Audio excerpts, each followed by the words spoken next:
Hello, I hope you're having a great day. Today is Forgiveness Sunday, so I'm on my way home from church, and I thought I'd make a video asking everybody's forgiveness for any offenses that I may have committed. And that goes for everybody, family, friends, strangers, people I don't even know. Forgive me. I want to start off Lent with a good clean slate, so by God's grace I am.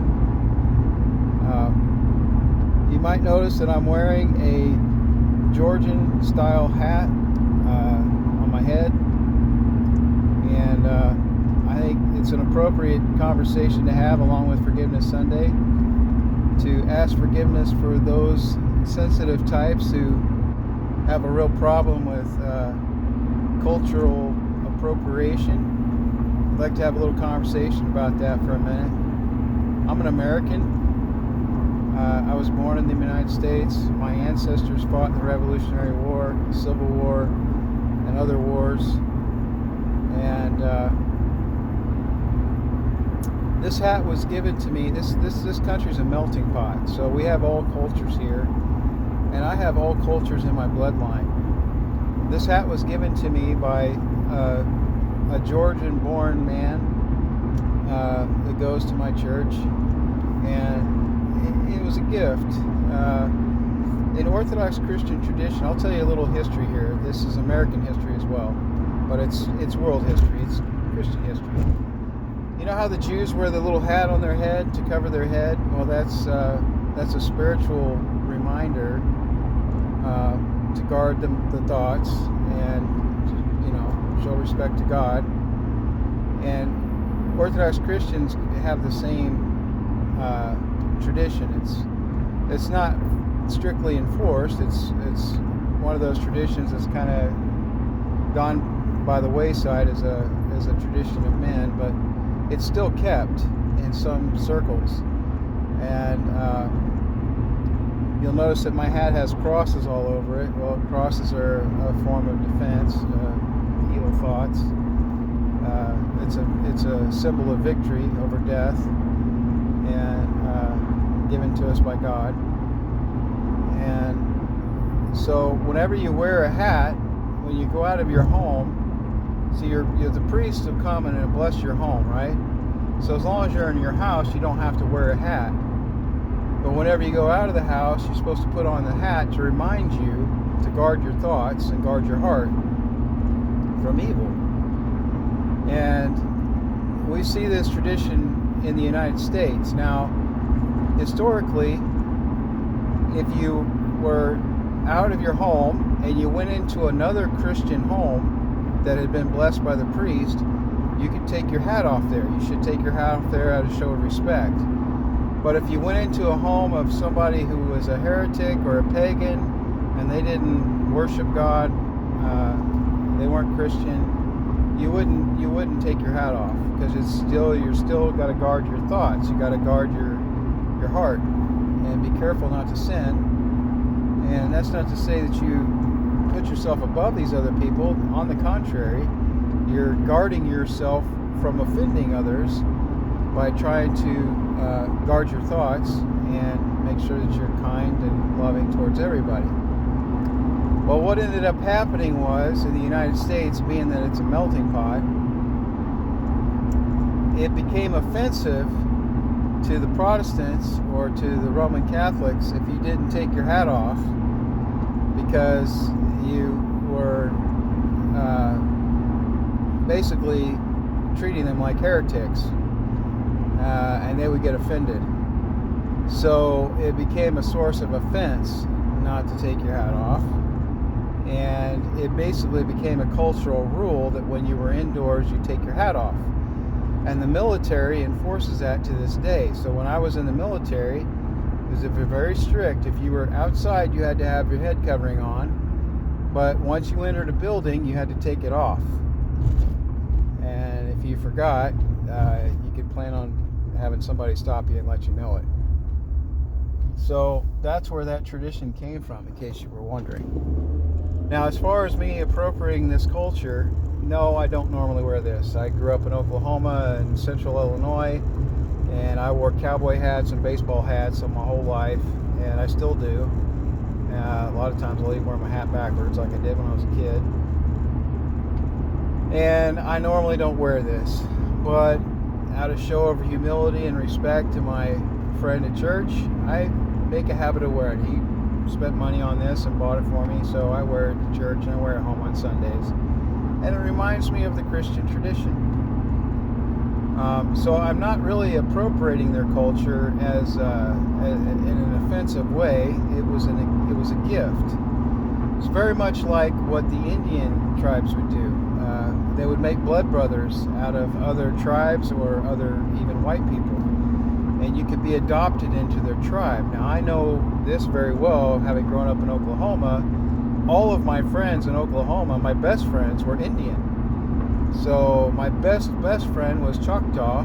He was a mixed breed. He was also German, but he was he was Cherokee, but he was also German. And then my other best friends that hung out in the same group with me, they were also German and Choctaw, and had some black feet. And then as I grew up, I made adult friends.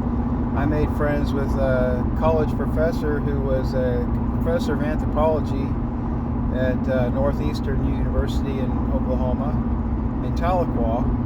And Tahlequah is the capital of the Cherokee Nation in Oklahoma, and all their street signs are in Cherokee and in English, but they're in Cherokee big print, English and small print. And I would go to visit him on a regular basis, and he took me to a private Cherokee powwow where I fell into a trance listening to the drums. They're very, very hypnotic and soothing. I enjoyed that very much. It was a nice feast. It was very friendly people. And I also went with a full-blooded Sioux Indian. And the Sioux Indian was from a lineage of medicine family. And he exchanged gifts with me and my father, and his father exchanged gifts with my father. It's the Indian tradition. So, and I went to visit him a few times in South Dakota, Sioux Falls, South Dakota. So, and we had a very close bond of friendship. We since have grown apart. I haven't talked to him in a lot of years, but I love them very much. They're very, very, very nice people. So whenever my Choctaw buddies, when I was growing up, we actually did the whole cutting the hand and doing the blood brother thing, mixing our blood together. But we were kids, you know. But we took it very seriously. It's, you know, considered family. Now, my ancestors during the Revolutionary War period, after the Revolutionary War, where Americans were expanding west, some of my ancestors were killed by Indian raiders in Pennsylvania. So, you know, my family has seen all sides of this. But in the current generations, I'm considered a blood brother to my Choctaw buddies, my brothers. And I'm very close with some people in the Sioux tribe. So I don't consider, they're actually called Lakota. And I don't consider myself racist at all, and I'm not at all ashamed to appreciate some of their culture and participate in things that I'm allowed to participate in that don't conflict with our values or our religious beliefs. I'm going to stop and get me an iced tea, so you're going to have to tolerate that for a second. I'm sorry. I've got more on the subject. What can I get for you? All I want is a large unsweetened iced tea, please.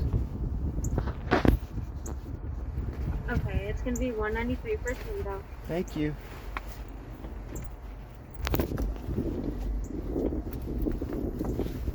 Alright. So, very similarly to my experiences with Indian culture and European Georgian culture, I spent some time in Sicily, got to know the Italians, I lived down in New Mexico 193. Thank you. and took care of a lot of Spanish families and Mexican families down there when I worked in hospice.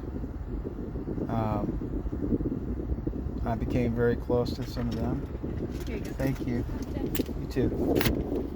And interesting thing about different cultures is when you get involved in their families as intimately as I did as a caregiver, or whatever I did as friends or whatever. Thank you. Have a good day. They treat you like family. So sometimes they treat you better than family. But if you become too familiar, they'll treat you just as family, good and bad.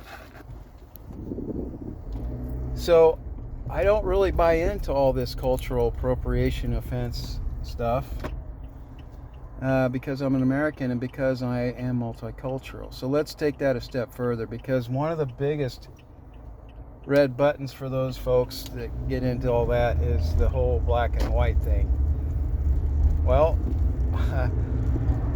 I've got even bigger fish to fry with that one. I'm actually, if you trace my genetics, I may be a Viking, Nordic, Germanic, English, Irish, Scottish, European, for the most part. Primarily German and Nordic and English. I got a little Irish too. Got lots of freckles and red hair. But if you trace my genetics all the way back, though, because I did that just out of curiosity, I actually go back to the Sudan and on my mom's side in Central Africa on my father's side. So, I mean, we're all black at some point in our history, most of us anyway. So, I don't really buy into that either. On top of that, I actually have ancestors that fought for the North during the Civil War and helped the blacks escape on the Underground Railroad. So you're not going to be calling me a racist and getting away with it. On top of that, my best friend, the Cherokee German, married a black woman, and I got to be very close and good friends with her as well. And on top of that, when I was 5 years old, so up until the age of 5, I lived in the country. I was a country boy on a farm. And I didn't really have any friends to speak of except my little brother and the neighbor kid that lived a mile down the road. And being only 5 years old, I only got to see him on special occasions at church. So when I finally did move to the city, which was Tulsa, from Illinois, we moved into an apartment complex of graduate college students at Oral Roberts University. And my first friend ever that wasn't related to me in some way was a little black kid who went by the name of Pee Wee. And Pee Wee and I hung out. We were best buds all the time. Went to his birthday party, hung out with his family, and most of the people that lived in that apartment complex were black. They were black college basketball players for Oral Roberts University. And they were from all over the country. I got to hear my first and only experience listening to Jive Talk. This was back in the early 70s. And I remember listening to those black fellas sitting on the steps just visiting, and they were talking jive. And I thought it was the coolest thing. I had no clue what they were saying, but it was just interesting to listen to them talk. Anyway, I was around black culture most of my childhood, and I didn't think anything of it. Now, those times were not peaceful. The early 70s were pretty rambunctious there for a while, and so not everybody agreed with that, but I didn't really see any difference between the black folks and us other than the skin color, and their culture was a little different, but it didn't matter to me. They were family to me. They were just cousins, you know. You got any goofy cousins in your family? They're a little off color? a little different. That's what off-color means. It's not necessarily an insult. They're different, and it doesn't bother me. In fact, my entire life I have been around people who are different. I worked with violent psychotics. I worked in hospice and got to know all kinds of cultures very intimately. I worked with mentally disabled and the handicapped and Alzheimer's patients.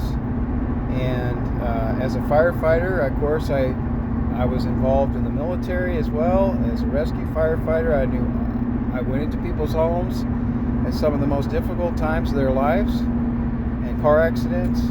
So everybody's family to me. And I love everybody just the same, good and bad. So I reject all this, ideas of white supremacy and hostilities. I just don't accept that. That's a cultural thing that you're taught and that you choose to accept or you don't. And I don't. Never did. Neither did my family. Never have. So the same goes for people who are prejudiced and anti-white. That's a taught hatred. It is no less prejudiced or bigoted than the KKK or the Nazis. It's all the same, just different flavors of the same ice cream. So I don't want to have anything to do with that, and I reject it. That's not American. America is a melting pot, and we have all cultures here. And what unites us is the Constitution and freedom, the pursuit of happiness, liberty, and justice for all. And things have gotten out of balance, as things always do in the world. There's corruption in every culture, in every government on the planet, and there always has been, since the time of Cain and Abel. So, that's all it is. Nothing's changed. So, to bring this all back around to the beginning of this conversation, let's all be at peace, love each other, love God with all our hearts, and try to better ourselves. During Lent is a time of year to really focus on that. And as far as religion goes, I want to talk about that briefly for a second too, because there's also divisions among religions. Well, my father sent me to the Holy Land when he died. He sent my brother and I both, so we're considered to be pilgrims. Just no different than the times of the Templars and all that. People would take pilgrimages to Jerusalem. My brother and I did that. In addition to going to all the holy sites that we could in Jerusalem, we also went to Egypt. And I stayed at the St. Catherine's Monastery there at Mount Sinai. And I got up with all the other pilgrims before dawn, and we walked up to the top of Mount Sinai where Moses got the tablets. And I actually went into the cleft of the rock where Moses hid when God was with him up there on the mountain. And I wasn't the only one. A lot of us did that. So while I was at the monastery, St. Catherine's Monastery, there's a letter there from Muhammad, the founder of Islam. And that letter states that the Muslims are not to touch the monastery or violate it in any way. And the reason why he wrote that letter, which I saw with my own eyes, is because those monks saved his life when he was dying in the desert of thirst. He was having a hard time, and the monks there saved him.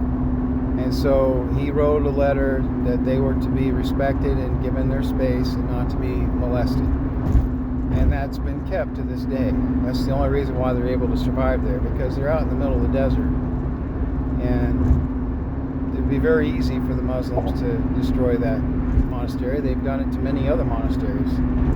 So, and my patron saint was martyred by the Muslims for being a Christian. My patron saint was Christos the gardener, and he was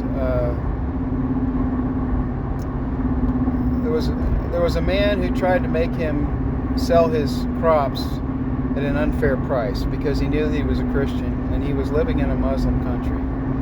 And when he wouldn't do it, the man went and reported him as being a Muslim who had converted to being a Muslim and then went back to being a Christian. And under Muslim law, when you do that, you have to be executed because they don't allow that.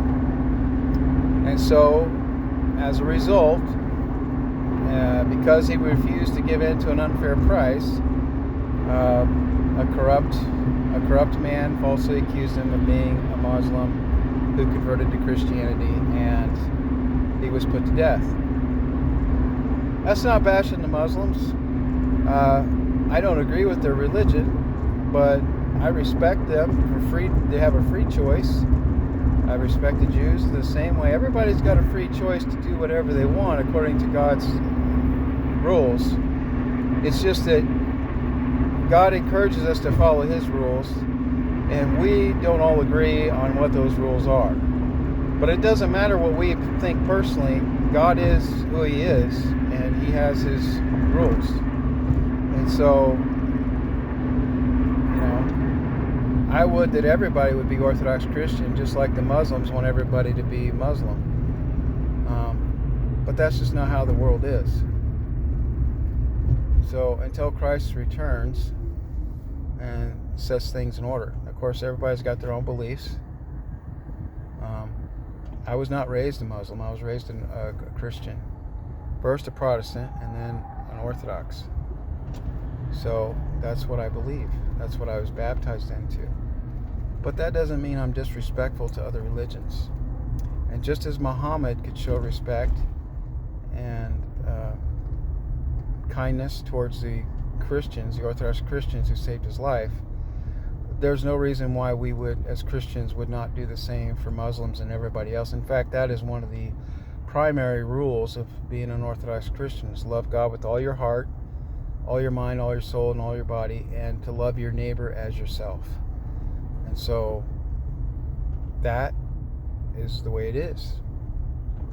So I don't have any animosity towards any other religion, including the Muslims. I pray for them, and I wish them well, and I wish for peace on earth and goodwill towards men, and that everyone would glorify God. We're all created in God's image. So pray for me, a sinner. God bless. Over and out. Have a blessed Lent.